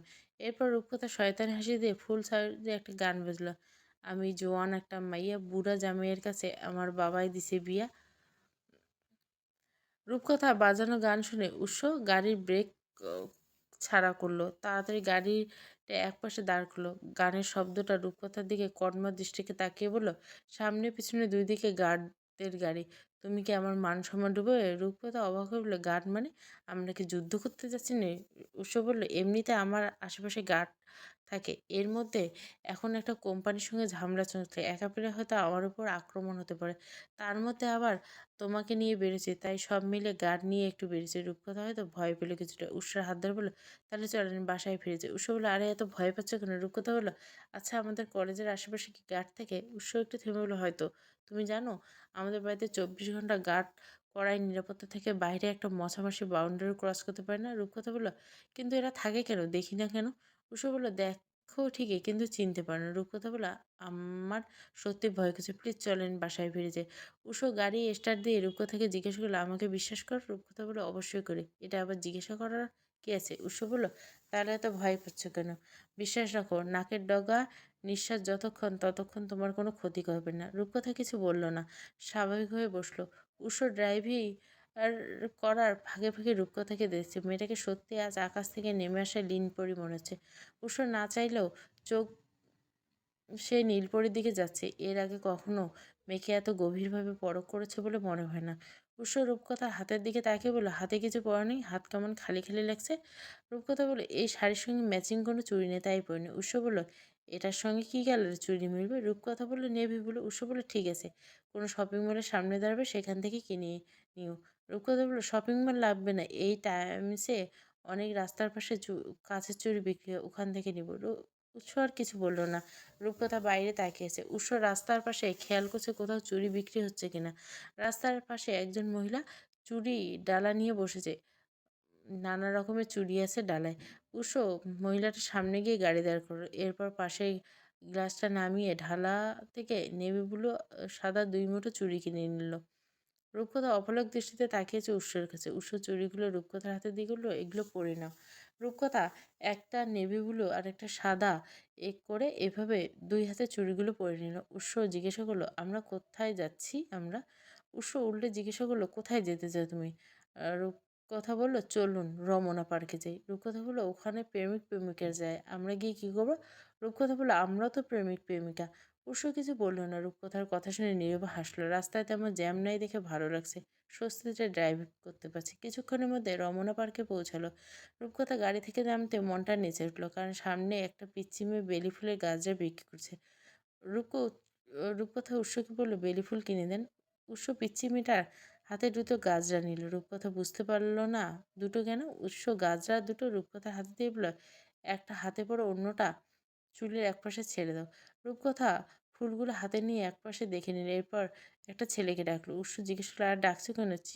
চেনো নাকি তাকে? রূপকথা উৎসর কথা পাত্তা দিল না। ছেলেটা আসতে রূপকথা একটা গাজরা তার হাতে বাড়িয়ে দিয়ে বলল, ভাইয়া গাজরাটা একটু আমার হাতে পরিয়ে দিতে পারবেন? রূপকথার কথা শুনে ছেলেটা ভ্যাবাচাকা খেয়ে গেলে হ্যাবলার মতো জিজ্ঞাসা করলো, আমি? রূপকথা বলল, জি আপনি। ছেলেটা উৎসর দিকে তাকালো। উৎস ছেলেটাকে দেখলো। ইয়ে মানে ভাই আপনি আসতে পারেন। ইয়ে আসলে মজা করছেন আপনার সঙ্গে। উষো কথা বলে ছেলেটা স্বস্তির নিঃশ্বাস ছিল। ও তাই? আমি ভয় পেয়ে গেছিলাম। আচ্ছা ভাই, আসি তাহলে। এ কথা বলে ছেলেটা চলে গেল। ছেলেটা চলে যেতে উষো বলল, পার্কে আসতে না আসতে কি শুরু করলে তুমি? রূপকথা জিজ্ঞেস করলো, কই কী করলাম? উষো বলল, ছেলেটাকে কেন ডাকলে? রূপকথা বলল, গাজরা পরিয়ে দিতে। উষো বলল, সেটা আমাকে বললে হয় না? রূপকথা এবার ইচ্ছে মতো কথা শোনার সুযোগ পেয়ে বলল, আপনাকে কেন বলল? আপনার চোখ নেই, আপনি দেখেননি আমার হাতে মোবাইল, আপনি জানেন না নিজে নিজে গাজরা পড়া যায় না? সব কিছুকে আমি নিজে বলে দিতে হবে? নিজের বুদ্ধি নেই, আক্কেল নেই? উৎস আর কিছু বলতে পারে না রূপকথাকে। তাড়াতাড়ি মুখ চেপে ধরে, হয়েছে, চুপ করো, দাও আমি পড়ে দিচ্ছি। রূপকথা বললে, লাগবে না। উৎস রূপকথার হাত ধরে গাজরাগুলো নিয়ে নিল। এরপর চুলের পাশে কালো ক্লিপ দিয়ে গাজরা লাগিয়ে দিল। উৎস গাজরা চুলে আটকানোর সময় রূপকথা কিছু সেলফি তুলছে। উৎস জিজ্ঞাসা করলো, কোন হাতে পড়বে? রূপকথা মোবাইলে উৎসর পকেটে রেখে বাম হাতে চুড়িগুলোর সঙ্গে ডান হাতে পড়ল। এরপর মোবাইলটা নিয়ে ক্যামেরা অন করে উৎসর দিকে বাম হাত বাড়িয়ে দিল। উৎস সুন্দর করে রূপকথার হাতে গাজরা পরিয়ে দিল। রূপকথা বলল, এখন থেকে নিজের আক্কেল খাটিয়ে কাজ করতে শিখুন, নাহলে রাস্তাঘাটে ছেলেদের থেকে হেল্প নিতে হবে। উৎস বলল, হয়েছে, এবার ভিতরে চলো। এরপর দুজনে পুরো পার্ক ঘুরে দেখতে লাগলো। ঢাকার মধ্যে থেকে রূপকথা কখনো রমনা পার্কে আসেনি, আজ প্রথম এলো। তার কাছে সব কিছু নতুন, সব কিছু সুন্দর, তাই যা দেখছে তা ক্যামেরা বন্দি করছে। মাঝে মাঝে উৎসুকে নিয়ে সেলফি তুলছে। উৎসর ইচ্ছের বিরুদ্ধে গিয়ে রূপকথার পাগলামিতে সামিল হতে হচ্ছে, কারণ তার এসব ছবি তোলা মোটেই পছন্দ না। হাঁটতে হাঁটতে দুজনে একটা সুন্দর জায়গায় গিয়ে দাঁড়ালো। রূপকথা বলে, এত সুন্দর করে শাড়ি পরে এসেছি, কিছু ছবি তুলে দিন। উৎস বলে, ঠিক আছে, দাঁড়াও তুলে দিচ্ছি। এরপর উষা নিজের ফোনে রূপকথার অনেকগুলো সুন্দর সুন্দর ছবি তোলে। সচরাচর করে তোলা ছবি রূপকথার পছন্দ হয় না, কিন্তু আজকে সব ছবি ওর ভালো লেগেছে। নিজের ছবি তোলা শেষ হতে উৎসকে দাঁড় করে, দাঁড়ান, এরপর আপনার ছবি তুলে। উৎস বলল, না আমি ছবি তুলি। রূপকথা বলল, না আপনাকে ছবি তুলতে হবে। উৎস বলল, বললাম তো তুলব না। রূপকথা বলল, তুলতে হবে মানে তুলতে হবে। রূপকথা উৎসকে জোর করে দাঁড় করে সুন্দর করে ছবি তুলে দিল। উৎস বলল, হয়েছে, এবার চলো বাকিটা ঘুরে দেখি। রূপকথা বলল, আরে দাঁড়ান, আমরা দুজনে কিছু ছবি তুলি। উষা জিজ্ঞাসা করলো, কে তুলে দেবে? রূপকথা একটা মেয়েকে রাখলো। এক্সকিউজ মি আপু। মেয়েটা বললো, আমাকে ডেকেছেন? রূপকথা বললো, জি আপু আপনাকে। একটু হেল্প করবেন? মেয়েটা বললো, কি হেল্প আপু? রূপকথা বললো, আমাদের কিছু ছবি তুলে দিতে পারেন? মেয়েটা বললো, ওকে নো প্রবলেম, মোবাইল দিন। রূপকথা নিজের ফোনটা মেয়েটাকে দিল। এরপর উৎসর পাশে দাঁড়িয়ে বললো, আমার কাঁধে হাত দেন। উৎসব বললো, কি বলছো তুমি? রূপকথা বললো, বেশি কথা না বলে যা বলছি করুন। বেশি কথা বললে সানডে মানডে একদম ক্লোজ করে দিব। উৎস আর কিছু বলল না, কারণ সে পাবলিক প্লেসে মান সম্মান হারাতে চায় না। চুপচাপ রূপকথার এক হাত জড়িয়ে নিল। এদিক সেদিক তাকিয়ে সামনে পেছনে তাকিয়ে স্টাইলে ছবি তোলা শেষ। শেষে মেয়েটা বিরক্ত হয়ে বলল, আর কত আপু? ব্যাস হয়েছে আপু, আর লাগবে না, থ্যাংক ইউ সো মাচ। মেয়েটা ওয়েলকাম পর্যন্ত বলল না, সোজা হেঁটে চলে গেল। উৎস বলল, মেয়েটা তোমার উপর বিরক্ত হয়ে গেছে। রূপকথা ছবি দেখতে দেখতে, ব্যাপার না, দেখুন ছবিগুলো কত সুন্দর হচ্ছে। বের হওয়া যাক। রূপকথা উৎসর পাশে হেঁটে গাড়ির দিকে যাচ্ছে। উৎস বলল, তোমার হাঁটা দেখে আমার ভয় লাগছে। রূপকথা, কেন? উৎস বলল, হাই হিল পরছো, কখন আবার পা মচকে ফেলো। রূপকথা বলল, পা মচকালে সমস্যা কি? আপনি তো আছেন, আমাকে কোলে করে বাসায় নিয়ে যাবেন। উৎস কিছু বলল না। গাড়িতে দুজনে পাশাপাশি বসে উৎস গাড়ি ড্রাইভ করছে। রূপকথা জিজ্ঞাসা করলো, এখন কোথায় যাচ্ছি আমরা? উৎস বলল, রেস্টুরেন্টে। রূপকথা জিজ্ঞাসা করলো, গুলশান? উৎস বলল, হ্যাঁ। রূপকথা কিছু বলল না, পাশের গ্লাসটা নামিয়ে এক দৃষ্টিতে বাইরে তাকিয়ে রইল। গাড়ির ঠান্ডা বাতাসে রূপকথার চুলগুলো উড়ছে। উষা ড্রাইভিং করা ফাঁকে ফাঁকে বারবার রূপকথাকে দেখছে, কি স্নিগ্ধ লাগছে মেয়েটার। রূপকথার এই রূপকে উৎসব বারবার টানছে, না চাইতে চোখ বারবার রূপকথাকে খুঁজছে। গুলশানে বিলাসবহুল একটি 10 তলা বিল্ডিংয়ের সিকিউরিটি সিটে, তৃতীয় তলায় উৎসদের শপিং মল, আর চতুর্থ তলায় রেস্টুরেন্ট। উৎস সিকিউরিটি সিটের সামনে গাড়ি থামালো। উৎস গাড়ি থেকে নেমে অন্য পাশে গিয়ে দরজা খুলে বলল, নামো। রূপকথা বলল, হাত বাড়িয়ে দিন। উৎস রূপকথা আর কথা রাখলো, নিজের হাতটা বাড়িয়ে দিল। রূপকথা উৎসের হাত ধরে সুন্দর করে নেমে দাঁড়ালো। উৎস মোবাইল বের করে কাউকে কল দিল, বলল, গাড়ি রেখে যাচ্ছি, পার্কিংয়ে রেখে দিও। এরপর রূপকথাকে বলল, চলো। রূপকথা উৎসের হাত ধরে ভেতরে চলল। এরপর দুজন লিফটের সামনে গিয়ে লিফটের জন্য অপেক্ষা করছে। একটু পর লিফট এসে থামলো তাদের সামনে।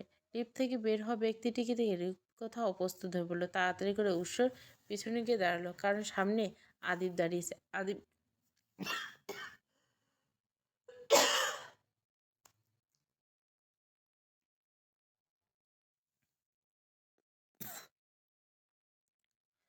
আদিব রূপকথা আর উৎসকে দেখে ভীষণ অবাক হলো।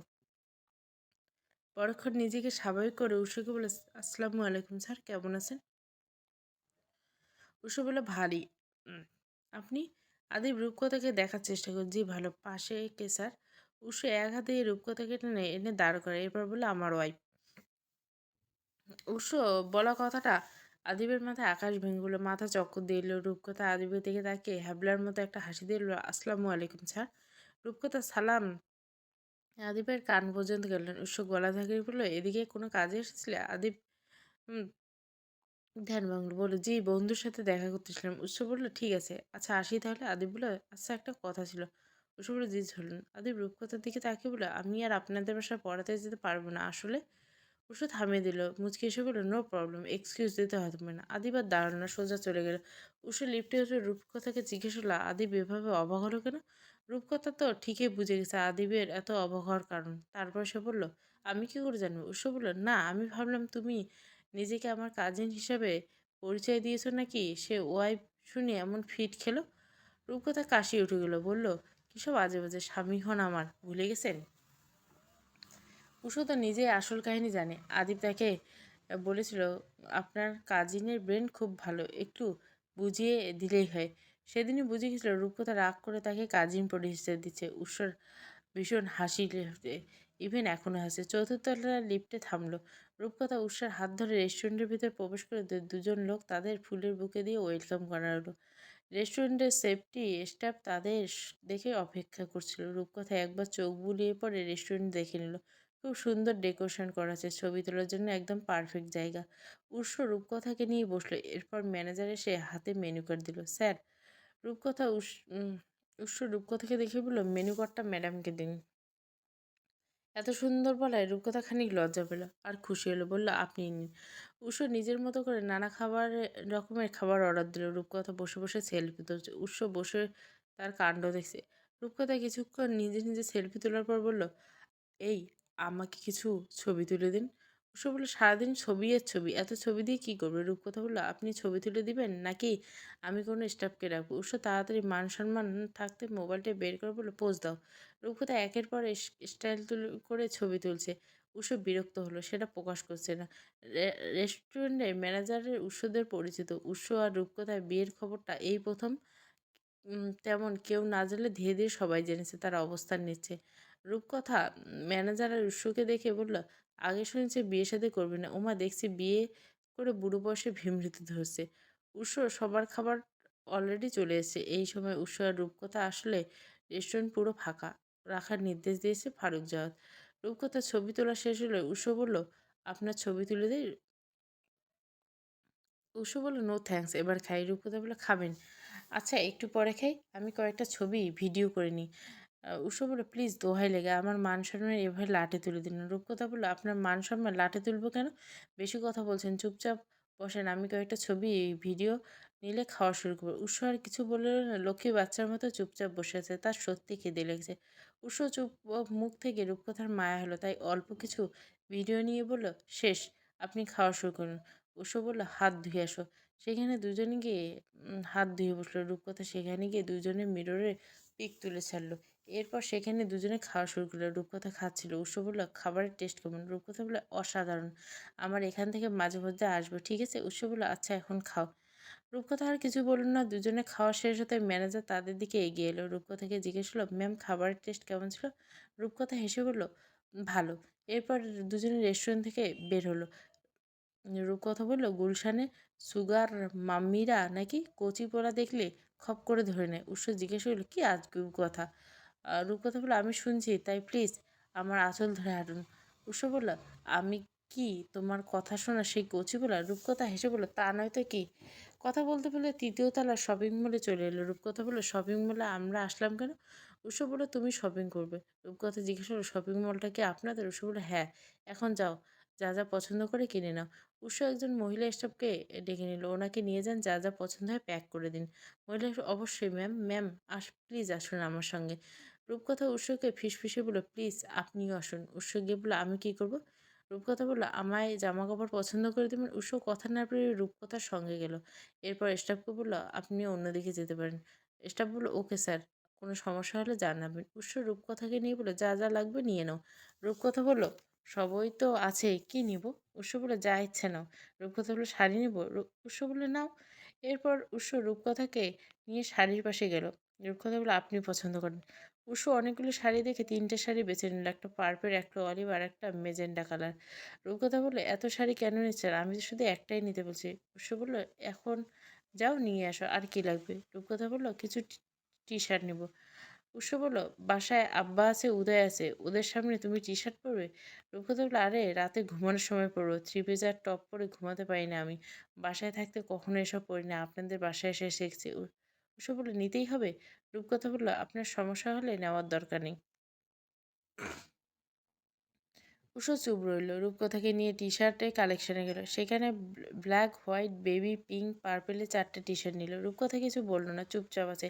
উষা জিজ্ঞাসা করলো, আরও কিছু লাগবে? রূপকথা চুপ। উষা আবার জিজ্ঞেস করল, কি হলো, চুপ করে আছো কেন?